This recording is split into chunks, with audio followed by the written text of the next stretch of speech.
What is up, guys? It's Romo Rants here, back with my second video on YouTube. Looking here today to break down UFC 314, which takes place on Saturday. Today what I'm going to do is dive into some early leans, dive into some betting lines that I like, and the whole goal here is to try and break down each fight within a minute or two. Try and keep things quick. I know a lot of guys on YouTube try and break down the fights in a more complex manner. I'm going to try and save that for live streams moving forward, maybe on Fridays, Saturdays before fights moving forward. This week may be tough, but maybe you can catch me live tomorrow. But to start off, I want to get through some housekeeping material. First, feel free to follow me on Twitter. Here you're going to see my full card and recaps on my plays. I used to be known as Farp MMA Capper, now rebranded to Robo Rants. Also, you'll start seeing my plays, my first YouTube video, also on my Instagram here, Rumble Rants, where I'll dive in a little bit further. My personal life, my family, my wife, my dog. Looking to also start something with my dog moving forward when it comes to betting. Looking for that maybe tomorrow with Fred's Favorite Friday. You might have a favorite pick every Friday. We'll see. Maybe align on my best bet. Something just I'm thinking about. And also, please like, share, and subscribe. Helps me grow. I'm looking to get bigger into this YouTube thing and creating content for all of you, where I'm here to talk about everything from UFC to WWE, AEW, all pro wrestling, all mixed martial arts, anything that really has a rumble and I can rant about. Perfect. So to start off, let's dive into UFC. Like I said, trying to go 1, maybe 2 minutes per fight, giving you a high-level breakdown of the fight, as well as some of my early leans and the betting lines associated with those that may line up with my betting card on Friday. Perfect. So kicking off the prelims, we got Nora Cornoli taking on Haley Cohen. Interesting fight here, where Cohen's been out of action for quite some time. Cornoli normally has kind of the strength and size in a lot of her fights here, but against Cohen, I think Cohen actually has a wrestling advantage. Close fight. You can see the measurables here. Cohen being the slight underdog right here at plus 160. On DraftKings right now, she's plus 154. I do lean Cohen. Also lean her. Another bet I like is Cohen decisions only at plus 130. Decisions only at plus 130 is an implied probability of around 43.5%. So when you're talking percentages that low, I tend to lean more Cohen, because I think if it goes to the scorecards, it's probably close to a 50-50 fight. Cornoli's has fought in some close fights in the past. I'll pull up her Tapology to give you a little bit of a picture of this, but for example, against Melissa Mullins, she was struggling, getting grappled heavily in round 1, got finished in round 2, but she was on her way to losing that fight. The Jocelyn Edwards fight was awfully close as well, and she just lost a split decision here to Cavalcanti. But now she could easily be 0-3 in the UFC if you think of it and how the fight's kind of played out with a minute winning. So I do think the value is on the dog here with Cohen and decisions only. I'm not sure if that was a minute or not, but we're winging it here. On to the second fight of the night, we got Tresean Gore taking on Marco Tulio. Tulio has all the confidence in the world heading into this fight. He's on a huge win streak here, knocked out Ior Pretoria, as well as had a big finish on his Contender Series fight. But I actually lean Tresean Gore here. A lot of times you see these Contender Series fighters come into the UFC with high expectations, and a lot of times the lines are off on their fights. I think this is a good example here. I don't really rate Ior Pretoria. Not saying Tresean Gore has fought the best level of competition. He's 5-2 in the UFC. I'll pull up his Tapology as well to give you a little bit more of that. But his most recent win over Antonio Trocoli, Josh Frim, I know he got finished by Cody Brundage, which is never a good look, but I actually do lean Tresean Gore here. Not in terms of I think he's going to win the fight, but right now on DraftKings he's plus 300, which is only a 25% implied probability. I think he should be closer to around 35 to 40%. So I do think there's value on Gore. I wouldn't pick him to win the fight necessarily. So if you're not comfortable with dropping a unit to get some value in playing the long haul game, don't play this one. Another line I seem to lean towards is the under 2.5. Right now the under 2.5 in this fight, both these guys can crack. Gore has been finished, like I said, by Cody Brundage. And if you get finished by him, you could definitely get finished by the hard-hitting Marco Tulio. The under 2.5 is actually lined right now at minus 225. So that's another line I've been diving into. Haven't placed any bets yet for this card. Like I said, my full breakdown will be on my full betting card will be on my Twitter as well as Instagram Friday night, Saturday morning. So on the next fight, we got the third fight of the night, Suma Durji taking on Mitch Raposo. This is another interesting fight because when I first dove into this fight, I really thought I'd have a big bet on Suma Durji. Then I started researching the fight. I felt a lot less confident in this than I did going into just off my memory, which is why it's so important to go into film research. few things stood out to me. One, Sumer Durgi's takedown defense has not been good throughout his UFC career. I know he showed some improvements. He's on a 3-fight losing streak, so I still kind of lean him. Like, I think he wins the fight, but right now he's minus 175 on DraftKings. That's a 63.6% implied probability. And I think you'd be hard-pressed to get there when he's fighting Mitch Raposo, who is 26 years old, solid wrestling. My concerns with Raposo in this fight is sometimes he does fall in love with his hands. He can put himself in some dangerous spots. Where in this fight, Sumer Durgi is going to have a massive height and reach advantage in this fight. I believe the reach, right here on DraftKings, right here on Tapology, around an 8-inch reach advantage for Sumer Durgi. So I originally thought I'd be on Sumer Durgi more. I thought I'd like him to around 75% probability, like him up to maybe minus 250. Now after researching, I think Raposo can have has some ways to win this fight if he were to execute his wrestling and not fall in love with his hands in this matchup, as well as kind of be the junkyard dog to Sumer Durgi. So I think odds are pretty close on this one to right. I still think Sumer Durgi wins, but I don't think there's too much value right now. That may change. Still some more work to do. On to the fourth fight of the night, we got Cedric Dumas taking on Michael Oleksiejczuk. This fight's going to be the walking meme of the night, right? Kind of Twitter's favorite, Twitter's main event, I guess. Let's pull up both their Tapologies. But Cedric Dumas is one of those guys who has all the intangibles, the reach, size, speed. I just feel like he lacks the IQ and the technique at times where it comes to grappling positions, fight IQ. He seems lost at times. And not saying Oleksiejczuk's, has a ton of fight IQ here, but he's definitely fought the high level of competition. He's still only 30 years old. I know he's been in the UFC for quite some time. But I know there's also been a big talking point this week where he's gone to Fight Nerds. Not sure how big that's going to play into him with his new fight camp. He's only there for about 6 weeks, so not sure how much that's going to play a factor here. But I do think it should help his mental. Cedric Dumas is easily the worst opponent Oleksiejczuk's fought since Cody Brundage, maybe Sam Alvey, older Sam Alvey, I should clarify. I just think this is an interesting fight. I know some people think Dumas has the grappling and wrestling advantage in this fight. I just can't imagine Cedric Dumas coming in there like Dumas Nurmagomedov, you know what I mean, putting on a singlet and shooting takedowns every round. I think this is going to be a stand-up fight where I lean Oleksiejczuk quite heavily here. He has the power. I think he has the better techniques throughout the fight. So I do like Oleksiejczuk. It's one of my favorite bets of the card. Right now he's minus 205. That's a 67.2% probability. Also like him inside the distance. It's plus 110. The under 2.5 right now. That's another line I like. It's at minus 170. It also wouldn't shock me if Dumas somehow caught Oleksiejczuk. Oleksiejczuk's shown at times he, I don't want to say wants out, but look at where a lot of his losses are at, right? He hasn't gone to decision too often. At Shara, he did and showed the heart of a champion in that fight his last time out, but a lot of other times he's getting choked. And Dumas has shown he can find a sub, so I do like the under 2.5 as well, just to give us some leverage there, but ultimately in Oleksiejczuk inside the distance. On the next fight, we have Julian Erosa taking on Darren Elkins. This is a fight between two of the older fighters on this card. Darren Elkins at 40 years old taking on Julian Juicy J. Erosa, who's 35 years old. Really interesting fight here because Juicy J right now on DraftKings is minus 340. That's a 77% probability. I know that is a big favorite, but I feel like those odds are quite fair. I do think Erosa should win this matchup at a high probability. It's hard for me to want to bet Darren Elkins in this spot. I just think he's outgunned. I think Erosa, I don't want to say he's better everywhere. Darren Elkins is one of those guys who's a dog. His nickname's The Damage for a reason. He's willing to go to war out there. And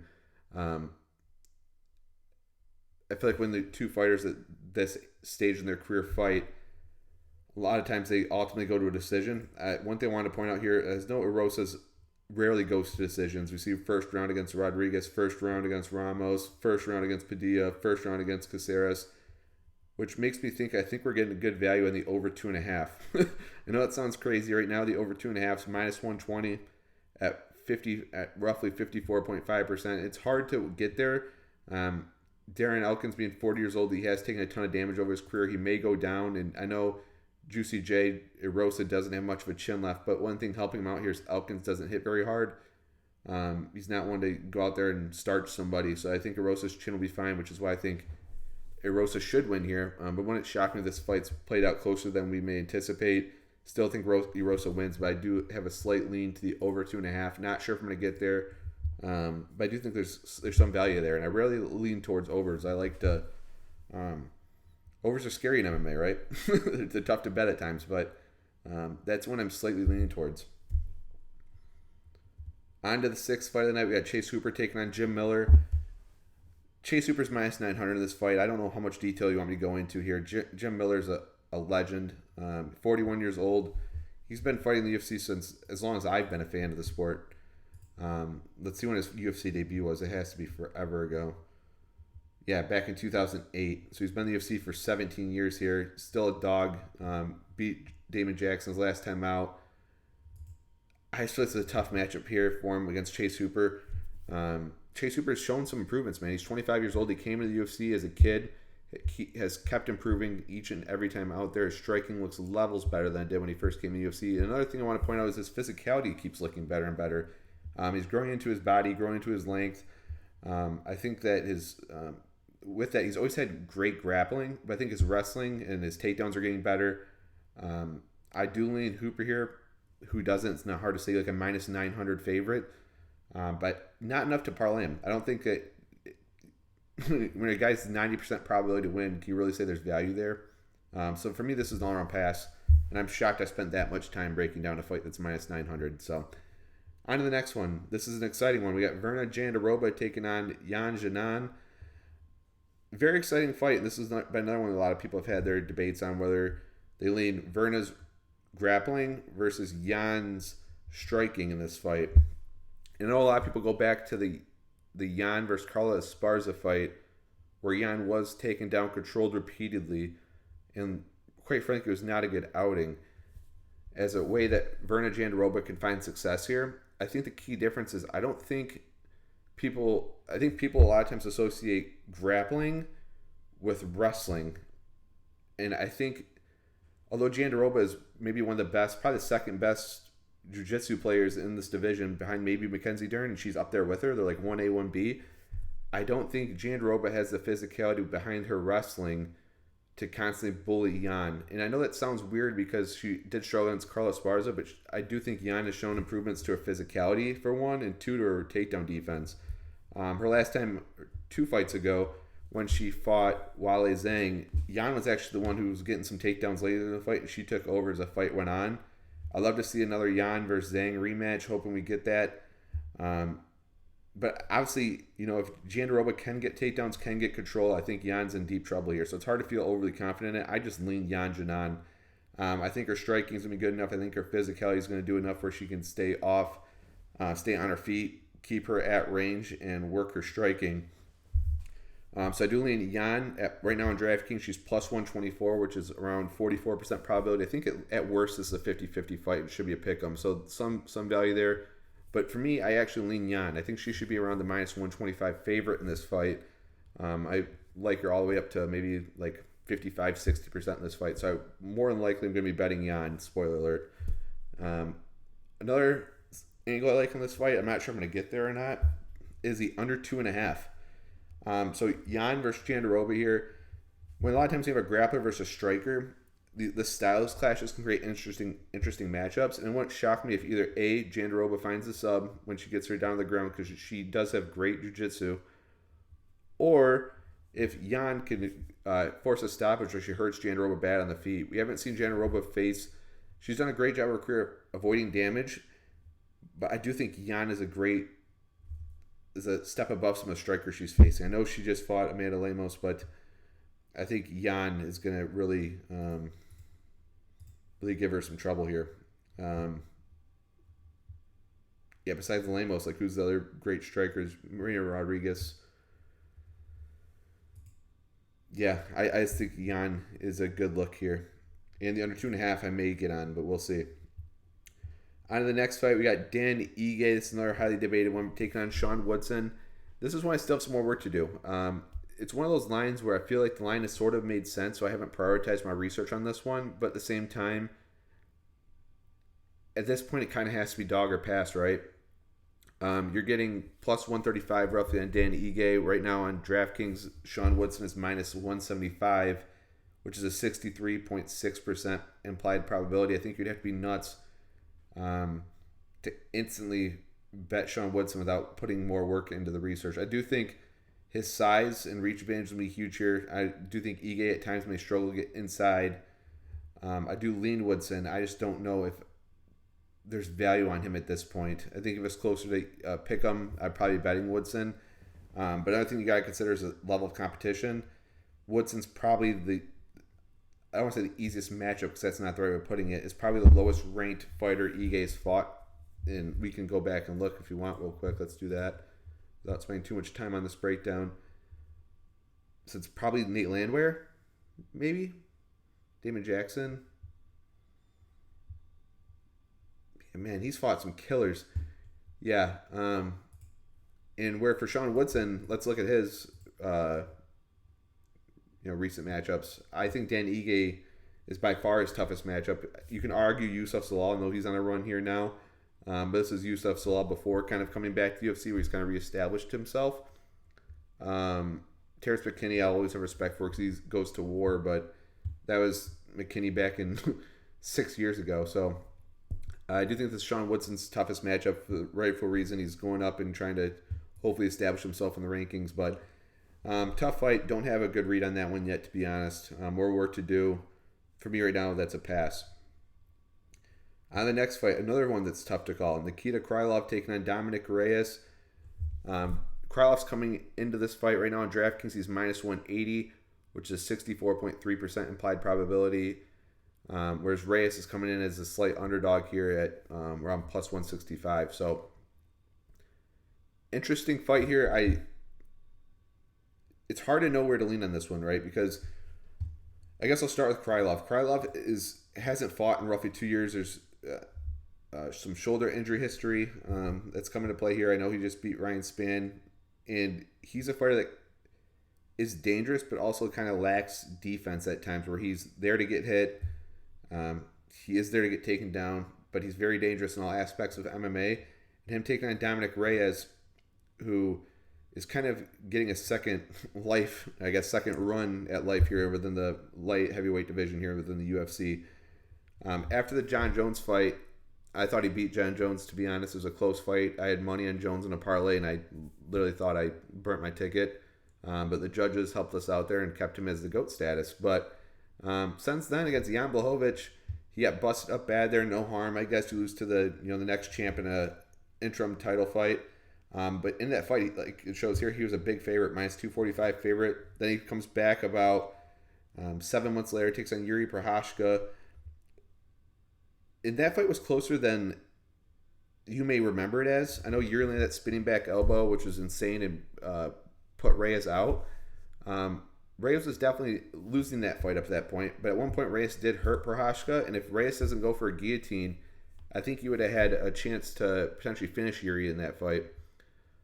In saying that spinning back elbow is one of those shots where I have a belief where if a fighter goes completely out, it changes their chin forever at that point. Like, I don't think his chin's ever to be the same. That elbow knocked him out cold. And we kind of saw the reflection of that his next time out against Ryan Spann, where he took just one jab and it felt like he was out. I know Ryan Spann does hit hard, not to discredit Ryan Spann, but if you can't handle a jab, it starts to get scary, right?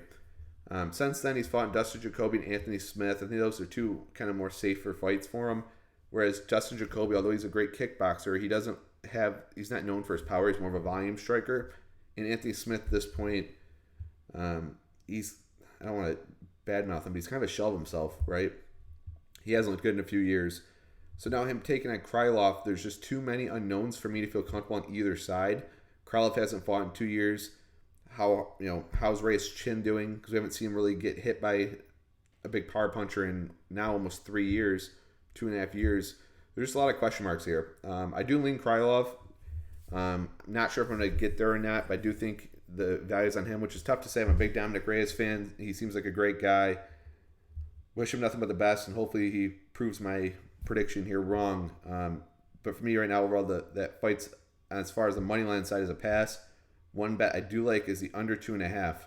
Like I mentioned when I was breaking down Krylov, he's kind of one of those fighters who's killed or be killed. And Reyes can crack. He gets fighters out of there as well. So I do like the under 2.5. Me saying this, I bet you're thinking in your head, what is this line at? Because it sounds too good to be true. It's actually only minus 160, which was very surprising to me. I expected it to be closer around minus 250 or around 70-75%. At minus 160 at 61.5% implied probability. I think we're getting good value there. I do like the under 2.5. Haven't bet it yet, but that is a line I'm looking into. On to the next fight. We got Yair Rodriguez taking on Patricio Pitbull. So Pitbull, like I said, I'm not going too far into breakdowns. There's a lot of other great guys on YouTube who do that, who tell you all their history. I'm just kind of giving you my early thoughts, leans, and why I'm leaning certain ways in matchups. I'm trying to keep this more of a shorter breakdown before I dive in on maybe a live stream tomorrow. But this is another fight where it's hard for me to get a great read. Reasons being is, A, this is Pitbull's debut, but he has not looked as good as he has in the past, the last few years. Now he's 37 years old. I did not think he looked good against Suzuki. Against Jeremy Kennedy at times, I know he looked decent in that fight, but I didn't think he was fully there. When he went down in weight against Sergio Pettis, I didn't like how he looked. And another thing to consider is a lot of these guys he's fighting don't have the footwork that Yair Rodriguez does. I do think if Pitbull does come in with a game plan, maybe like a grappling heavy game plan, and wrestle, he can have some success in this fight. Yair, we've seen him even struggle with the wrestling of Max Holloway, and Holloway is normally a pure striker. And Pitbull does have better wrestling, obviously, than Max Holloway, and can wrestle. The problem is Pitbull rarely comes into fights with a wrestling game plan or grapple-heavy game plan, which makes it hard for me to lean to his side. And I think if it stays striking at distance in the kickboxing range, I do lean Yair Rodriguez. So right now, Yair is minus 198 on DraftKings. But for me, it's a pass. Too many unknowns on both guys. Interested to see how it plays off. I feel like that could be a great one for live betting. I think it could play out pretty close. But at distance striking, you have to lean Yair, especially knowing you can't trust these guys coming with a game plan. That's one of the hardest things about capping this sport is we could see an easy way a fighter could win, but if the fighter doesn't go out there and execute it, what's the point? It's kind of like for you American football fans out there, when the Patriots had the Seahawks, when the Seahawks were at the 1 yard line, they chose to throw a slant route instead of run the ball to Marshawn Lynch.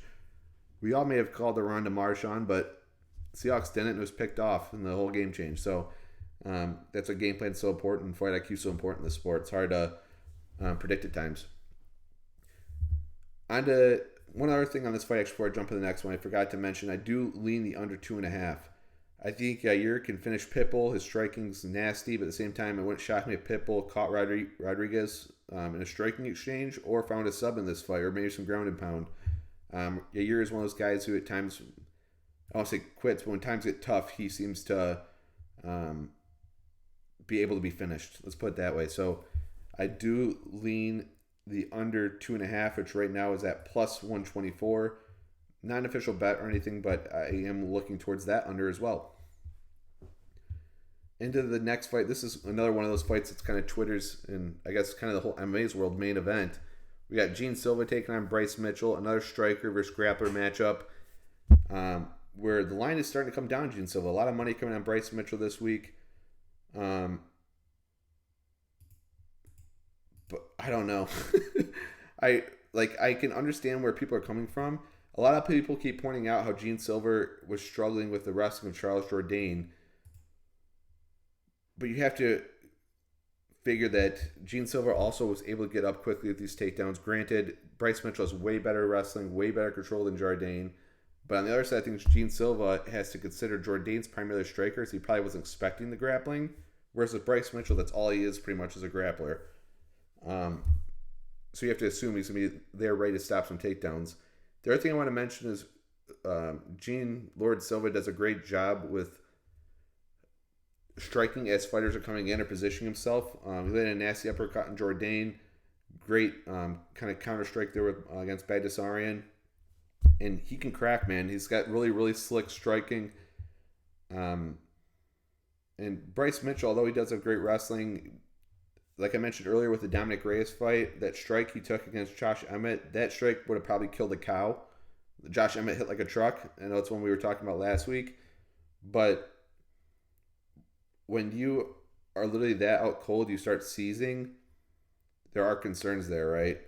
I know it's been a year and a half, but this is his first real fight back. I know he fought Crone Gracie, but let's be honest, Crone does not present any real striking striking that can cause anyone any problems. He's a worse striker even than Bryce Mitchell. No power. This is his first time actually fighting someone with power, and he's fighting one of the most dangerous strikers in this division at featherweight. So I lean Gene Silva here quite heavily.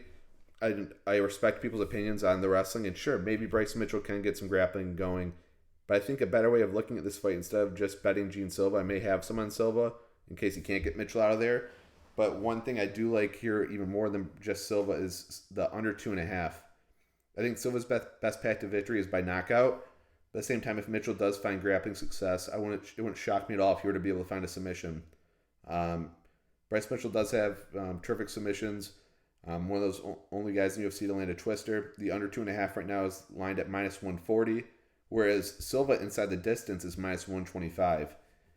So I'm giving up just 15 cents on every dollar, or if you look at implied probability, just 3% to get all of Bryce Mitchell for the first 12.5 minutes, and I'm losing 2.5 minutes of Gene Silva towards the end of the fight. So I'd rather bet the under 2.5 than just Silva inside the distance. I know that I'm losing an extra 2.5 minutes at the end of round 3, but I think if Silva were to knock him out, I think it'd be a little earlier than that anyway. So the under 2.5 is going to be one of my favorite plays this week. On to the co-main event. Michael Chandler taking on Paddy Pimblett. This is another one that gets me super excited because I hate to be the guy, but I think both of these guys are kind of fraudulent. When I say these are two guys I usually look to fade. With me not being able to fade them, it's tough for me to know what to do. And honestly, this is a fight I don't have a good read on. I'm going to be honest with you guys. If you're just here for bets or leans, right now this is a pass for me, pretty much on the money line side for both guys. Reasons being, Chandler took a big layoff, waiting for McGregor. Since then, he got controlled and dominated pretty much by Charles Oliveira. And now he's 38. He's slowing down a little bit, right? He's on the wrong side of time here, father time. And I know he fought somewhat recently and had his moments against Oliveira. He still got controlled. Whereas Paddy Pimblett, he's 30. He's entering his prime. He's making improvements. I know we have to give Paddy flack, but you can't say Paddy hasn't improved his striking. If you go back, rewatch him in Cage Warriors, rewatch him in his UFC debut, he got rocked by Luigi Venturami. If you get rocked by Luigi, you for sure can get rocked by Michael Chandler. And I know that he said after the fight, Scousers don't get knocked out, mate. Do they? Everyone has a brain. If it gets rocked, anyone's chin can get questioned. And Michael Chandler hits like a truck. But at the same time, Chandler's one of those guys that seems to give away fights at times. He can be controlled. Look at him back in Bellator. Both of these guys, if you look at him in Bellator, Paddy in his UFC run, both these guys have a history of gassing out at times. And with this fight being 5 rounds, their gas tanks may come into play. You don't know who's going to gas out first. So there's question marks around both gas tanks. Chandler's age, Paddy, what his game plan is going to be. If he comes in grappling heavy, Chandler maybe will stop the initial takedowns, but eventually he seems to surrender some takedowns. It's just a weird fight, man. I really do think Chandler can knock out Paddy. I think Paddy can sub Chandler. I think both guys can fight to a decision. Maybe Scousers can't be knocked out, mate, and this fight goes 5 rounds. Very, very weird fight where, honestly, you could tell me anything happened this fight if I woke up Sunday morning, and I wouldn't be surprised. Very fun fight to watch. Not a very fun fight for betting because there's so much variance in this fight. So for me, one lean I did have in this fight, if I had to pick something, I do like the over 2.5. With this fight being 5 rounds, the over 2.5 is at plus 110. So anything at plus money at over 2.5 in this fight, I do like. I think with it being 5 rounds, both guys may try and pace themselves a bit more. If Chandler does just want to entertain fans at this point, knows this title run's over, who knows? Maybe he goes to war and it kills our 2.5. But I think they'll both try and pace each other and try and set up a potential matchup. Maybe Conor McGregor gets the winner. So, yeah, I do like the over 2.5, but haven't bet that yet either. Finally, on to the main event of the evening. We got Alexander Volkanovski taking on Diego Lopes. It's another kind of weird fight. It's a lot of these fights you can't feel overly confident. There's so many question marks on all of these. So everyone knows Volk, arguably, in my opinion, probably the greatest featherweight of all time. If not, it's Topuria, who's just kind of retired from the division, who beat Volkanovski. But Volkanovski's coming off of 2 knockout losses, the head kick to Islam, and then the nasty right hook to Topuria, where Topuria put him out. And you have to wonder, with Volkanovski now being 36, contemplating retirement, hasn't fought in over a year. He even said at first he wasn't sure if he was going to ever come back. You have to wonder if his heart's in it, and that's a scary thing to have doubts on. And you also have to wonder if his chin's in it. They always say that power is the last thing to go for a lot of fighters, but Volkanovski's not much of a power puncher. He's more of a speed, don't get hit kind of guy, and before he was able to take those shots, whereas now I feel if he were to enter the pocket, you're going to be sweating the entire time on this bet. If this fight were 3 years ago, I think Volkanovski would be minus 500. I think skill for skill, there's no question who the more talented fighter was. Especially if you go back and watch Diego Lopes' regional film before he came to the UFC. I know he's a big dog against Evelev, and he fought close, but he was minus 600 for a reason going to that fight. He did not look good in his fights before coming to the UFC. Now he's on a run. Granted, it's been 3 years since then. He's entering his prime. Yeah, I would say he's 30 years old. So he's getting better each and every time out there. But you do have to have concerns about Volkanovski's chin if that's going to play a factor in this fight. Skill for skill, like I said, it's Volkanovski. I feel like you're more than betting on Diego Lopes at this point in time. You're probably betting on, do you think Volk is not the same guy he used to be? And I tend to lean that he's not the same guy he used to be. I know it's hard to say that with losing to probably the 2 best fighters in the world, being Topuria and Makhachev. But I feel like if Diego Lopes lands, it could be the end of the fight. I feel like this would be one of those fights where Volkanovski's looking like he's winning, then BAM! I would say and new, but either way, it's and new. But Diego Lopes may leave Saturday night as your new featherweight champion of the world. So I do like Diego Lopes in this matchup at plus 120. I've been betting a lot of those older guys that liked Izzy a lot in his fight, and he showed me that he's, I won't say washed, I hate using that word, but he's not the same guy he used to be, can't take the shot like he used to. I also do like the under 4.5 in this fight for Volkanovski and Lopes. It wouldn't shock me if Volkanovski hurts Lopes, maybe put some weight just based on skills, but I do think if you bet the under 4.5 at minus 140, you're taking account most of Diego Lopes' win probability in account there, paying a little bit more on it, but you're also getting 4.5 rounds of Volk potentially catching or subbing Lopes as well. So I do like the under 4.5 in that fight as well. It's kind of a similar thing with the Silva-Mitchell fight. I like both those unders for similar reason. I lean both guys for violence, and both their odds of winning are more than likely tied to an inside the distance finish. You're also getting a chance at the other guy. So overall, that is UFC 314. Before we sign out, I did want to give you one bet I do like from before research diving in, and that is going to be a Lord Parlay. I know it sounds crazy. I'm pull up my phone and check what the odds are as I'm filming live here.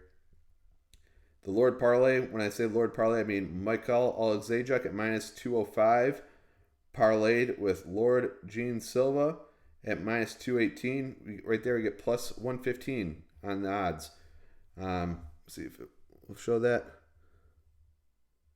Plus 115. Don't know if it's going to show up on camera. Like I said, I'm new on YouTube, guys.